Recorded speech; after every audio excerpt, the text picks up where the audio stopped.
Okay, I should point out, I have no idea what's about to happen, but you're very welcome to the very first episode of the Paving Away podcast. This is episode 1, season 1, and I'm your host, Brian O'Keefe.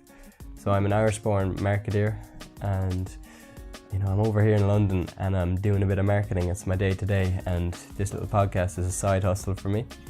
I'm paving my own way, and that was the reason for the title of the podcast, and I want to meet and connect with other people who are doing that same thing and following their own passions. So the goal for season 1, which may be 6 or 8 episodes, we'll see how it goes, is to share the stories of entrepreneurs who are trying to generate real value for others while following their own passions.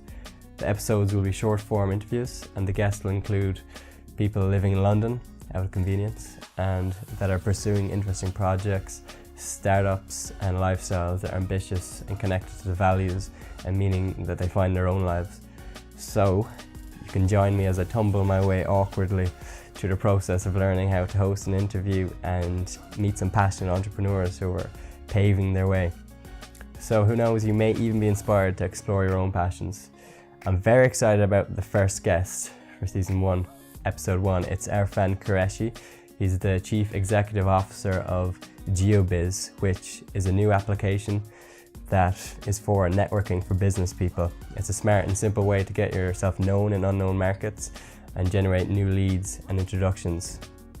So this episode, it's about 15 minutes in length, I think, maybe a bit shorter, and you'll learn a bit about starting up a business, the challenges of developing an app, and maybe take home some practical tips for marketing small businesses.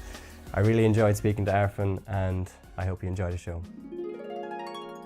So tell us a bit about your kind of background, I suppose, and how you got into all of this. Well, I mean, like I say, I was the head of global advertising for quite a large manufacturing magazine, and I was always travelling for work. Constantly going from here to there, going from one trade show to another trade show, and really the whole, building that business.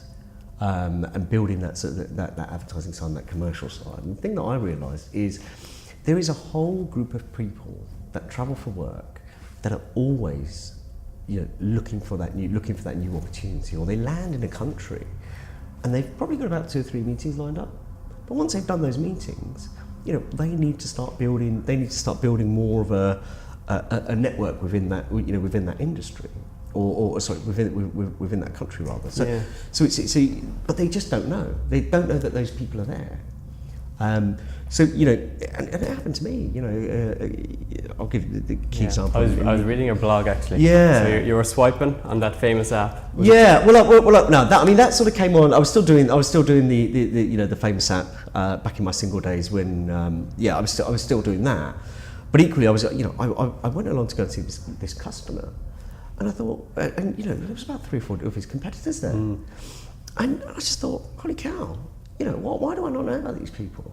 Mm-hmm. And equally, they didn't know about me. They didn't know that I was that I was there. And one of the other things, quite interestingly, what we used to do, certainly with my own magazine, is actually we used to sort of do handouts at the entrance to massive international trade shows. And what we do is take people's business cards in exchange, so we could build up our own database, and market to them. At the end of the day, I'd always look through these business cards and go, that guy was here, that person was there, that person was there. Holy cow, I really need to talk to that person, but I've missed him. So it's all about, certainly, so that's kind of where that, and I remember just having that bit of a eureka moment in that sense, just sort of saying, right, okay, why don't we just do this, but change the application for businesses? Mm-hmm. And that was it, and that's kind of how the sort of whole... That's where it came from. That's how the whole idea came about, really. Yeah. So it's been a bit of a journey. Oh, massive journey. Yeah. Absolutely massive journey. How long, or when did you kind of start into it? I came up with the idea probably about 3 years ago.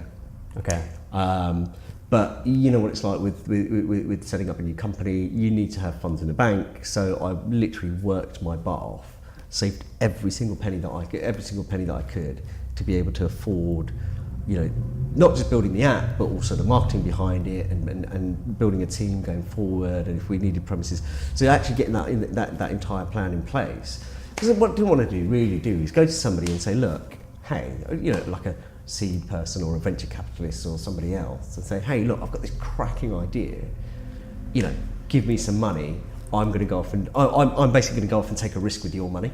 can't do that. You know, that's Yeah. not. You know, and you know, if you're out there in the market and you can actually do that, and you know people that will give you that type of money, more power to you. You know, but I don't think I would feel comfortable taking somebody else's money and saying, right, I've got this great idea. I think it's really going to work.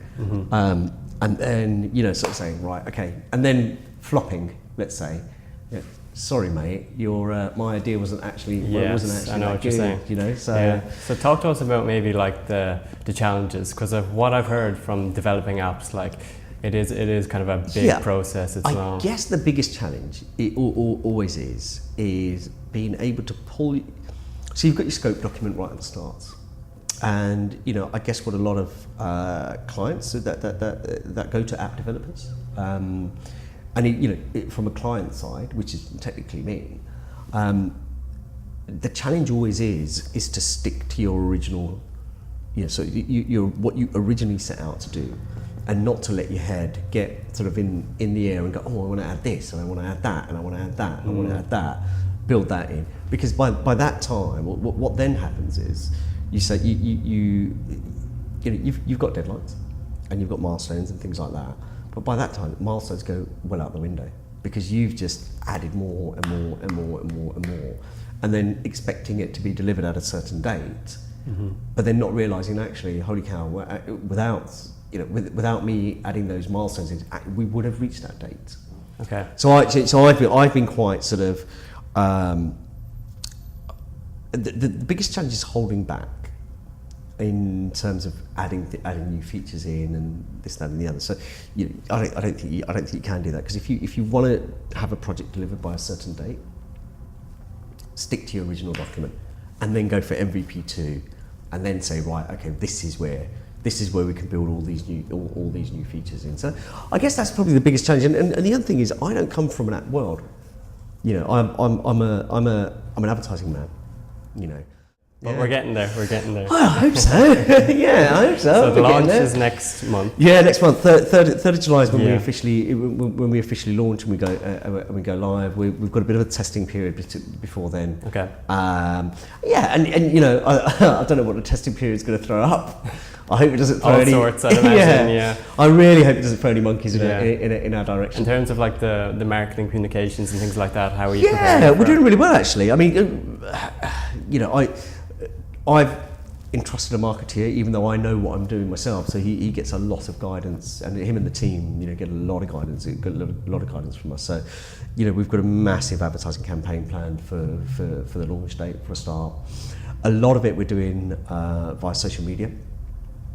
So you know, our LinkedIn channel, our Twitter channel, our Facebook stuff. Interestingly enough, I'm yet to be convinced. Ben, my marketeer, and him and his team will always say to me, oh look, Facebook is brilliant, blah blah blah blah, which is probably right, but I'm still yet to be convinced, because we're very much a business to business app. So, excuse me.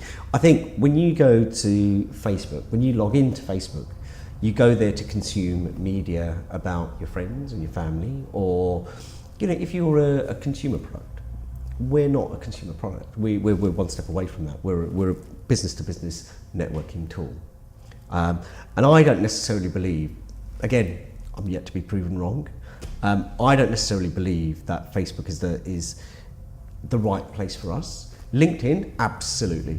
LinkedIn, you know, goldmine for us. Business to business. Exactly. You got those working professionals. Because the whole reason why you go onto LinkedIn is to consume information about business. Yeah. You go onto Facebook to consume information about how your family's doing, what your friends are up to, you know, who went to what gig where, or what, you know, that sort of thing. Yeah, and targeted advertising on LinkedIn is quite powerful at the moment. Yeah, it's very powerful. So we've got a whole campaign that's going out. So your advertising game, is that kind of mainly social media, or is it kind of digital in general? We've just, funnily enough, we've just today put out a press release, which my old editor Sarah she did for me, which is brilliant. And she, you know, she's an editor, so she'll know what other editors are looking for. So we just put a press release out today. So you know, our whole marketing is really very much a mix of print and online. So you know, although online is a very targeted entity in itself, you still need to have that backup of a print campaign, because you've got two different chains of thought there. And I'm very much of the opinion that the B2B community really consumes both of those medias. So you can't have just solely an online campaign or solely a social media campaign. Business is all about people, and industry is all about people as well. That's what it comes down to. And even if you own a business, your business is always going to be as good as the people that you get working for, and equally how you treat them as well. If you treat them well, people will go a million more miles for you. And if you treat them not so well, they're just going to be a little bit disillusioned and be on to the next thing, really. So, yeah, of course. And so, for someone maybe thinking of starting an application, first of all, that's what I was going to ask. Okay. No, I'm only joking. Any tips or recommendations, or maybe don't do it? No. I wouldn't say don't do it. What I would say to somebody who's thinking about starting their own, I suppose the best way to describe it: everyone's got an app idea. Everyone's got one. You talk to Joe Bloggs down the street, he's got an app idea. Your bloke in the corner shop that sells you your bottle of wine and your cigarettes or whatever the case may be, he's got an app idea. I guess the key thing really is, because you're in for a long, hard slog, and you've got to be prepared for that. Absolutely, you've got to be prepared for that. But B, do your research. Know your customers, do your research, talk to them. Talk to somebody who's possibly going to be, and don't do it within your friends and family. Talk to somebody completely independently, and just say, I've got this idea. So, somebody from, let's take the example of the lady that you were saying that just did she obviously did her research. So she spotted a gap in the market. Yeah. There has to be a gap in the market. Yeah, okay. And she's probably spoken to a few people that were not her friends and said, hey, I've got this idea, what do you think? And they have then encouraged her and said, actually, that's probably not a bad idea. And that is, do your research, know your customers, know exactly who that person is. Seeing if there is a niche or if there's something else out there. Absolutely, because there are so many apps out there at the moment, and it is, it is very much a crowded marketplace. Do something that's, if you're doing something that's quite similar, then know your proposition really, really well and make yourself different to your competitors. And that, I think, is the key. And say, for example, for someone, oh my God, we've got the There sirens we go, now. yeah, we've got sirens now. They're coming after you. Yeah, that's it. Gives you all Is this equipment exactly. stolen? We leave all the edits in. No, so that's the thing, living in London, it's so noisy out here. Oh yeah, absolutely. I mean, even in my apartment, on the main road. I can't get to sleep. Yeah. Well, sometimes. Well, I'm used to it now. I just go by. I just think, oh god, no, there we go. Yeah. Okay, so say for someone new to kind of marketing, and say they're a startup or entrepreneur, and they not really know, they have an idea, but they're not sure where to take it in the marketing world. What would be like maybe a piece of advice or a tip from all your experience?